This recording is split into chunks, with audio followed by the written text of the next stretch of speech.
बात करेंगे आज के विषय की। घर की अनहोनी को कैसे रोकें। मैं ईश्वर से यही कामना करता हूँ कि आप लोगों के घर में अनहोनी ना हो, सदा सुख शांति समृद्धि रहे, परिवार में सभी लोग एक साथ रहें, आपके जीवन में कोई भी अनहोनी ना हो। लेकिन अनहोनी कभी किसी से पूछ कर नहीं आती, घर के किसी भी सदस्य के ऊपर कभी भी आ सकती है।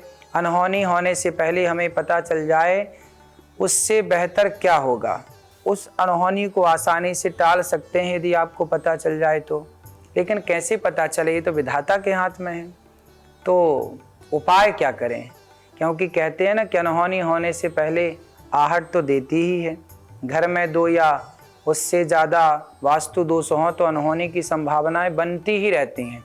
दक्षिण दिशा में मुँह करके खाना खाते हैं तो अनहोनी हो सकती है। दक्षिण की ओर मुख करके खाना नहीं खाना चाहिए, क्योंकि दक्षिण दिशा पितरों और मृत लोगों की दिशा है। भोजन हमेशा पूर्व दिशा की ओर मुख करके ही करना चाहिए। भोजन करते समय मुख पूर्व की ओर होना चाहिए। उत्तर दिशा की तरफ भी मुख करके भोजन करना अच्छा होता है, इससे आयु बढ़ती है। घर में अनहोनी से बचने के लिए लोगों का, बड़ों का, माता का, पिता का, भगवान का, गुरुजनों का आशीर्वाद लें। आशीर्वाद आयुर्विद्या यशो बलम।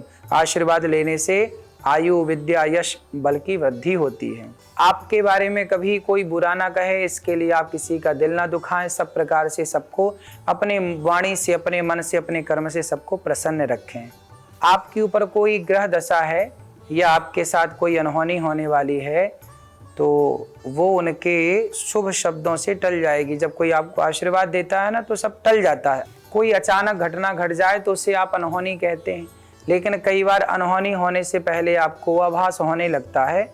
वहीं वक्त होता है कि आप सावधान हो जाएं, भगवान की शरण में रहें। घर से निकलते वक्त ध्यान दें कि गाड़ी सावधानी से चलाएं। जैसे कुछ लोग गाड़ी बहुत तेज चलाते हैं, गाड़ी कभी यहाँ वहाँ सड़क में घुमाते हैं। सावधानी से आप चलाएं, धीरे धीरे चलें, यहाँ वहाँ देख के सड़क पार करें। 2 घंटे की जगह 2.5 घंटे में 3 घंटे में पहुँचेंगे और क्या होगा, कम से कम सुरक्षित पहुँचेंगे। तो आपकी भी जिम्मेदारियां हैं कि आप भी जल्दीबाजी में कई बार काम बिगाड़ लेते हैं, तो जल्दबाजी आप भी ना करें। दुर्घटना से देर भली, ये तो आपने सुना ही होगा। सावधानी से गाड़ी चलाएं, सावधानी से सड़क पार करें। बच्चों को सावधानी से कहीं ले जाएं तो हाथ पकड़ के रखें। देखें, कुछ कर्म, कुछ कर्तव्य हमारे भी होते हैं। बात करेंगे आज के समाधान की। घर में आग्नेय कोण यानी दक्षिण पूर्व दिशा में पानी की टंकी नहीं रखनी चाहिए। ऐसा करने से नकारात्मकता बढ़ती है, जिससे घर में होने वाले कई प्रकार की समस्याएं हो सकती हैं।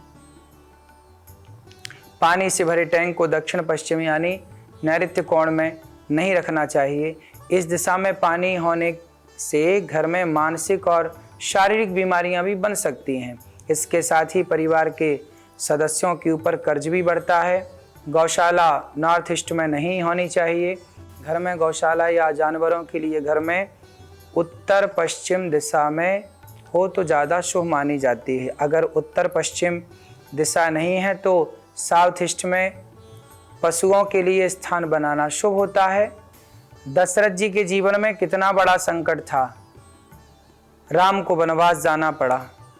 होनी तो राम जी ना टाल पाए और होनी दशरथ जी ना टाल पाए। इसलिए तुलसी भरोसे राम के, निश्चिंत हो के सोए, अनहोनी ना हो सके और होनी होए सो होए। जो होना है वो होना है, जो नहीं होना है वो नहीं ही होगा। इसलिए तुलसी भरोसे राम के, निश्चिंत हो के सोए। भगवान के भरोसे रहिए, भगवान के आश्रित रहिए। जो नहीं होना वो कदापि नहीं होगा, जो होना है वो जरूर होगा। इसलिए भगवान का चिंतन करें और भगवान के आश्रित रहें।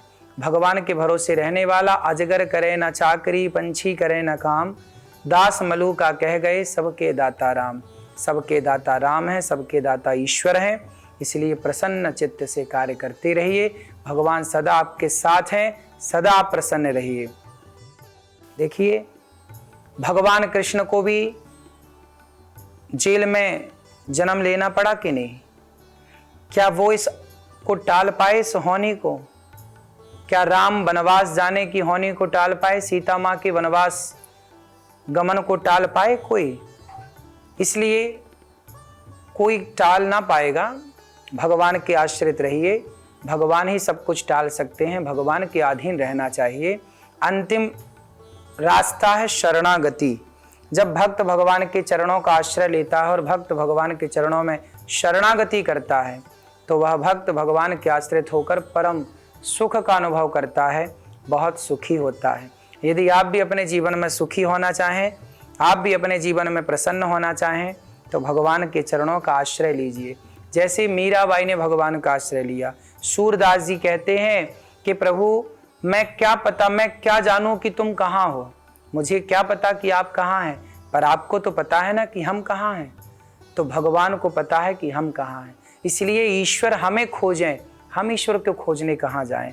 जैसे भगवान हमारा हाथ पकड़ लें तो हम पार हो जाएं, हमें क्या पता कि उनका हाथ कहाँ है।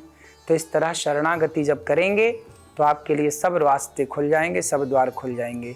तो भगवान के आश्रित रहना सबसे बढ़िया है।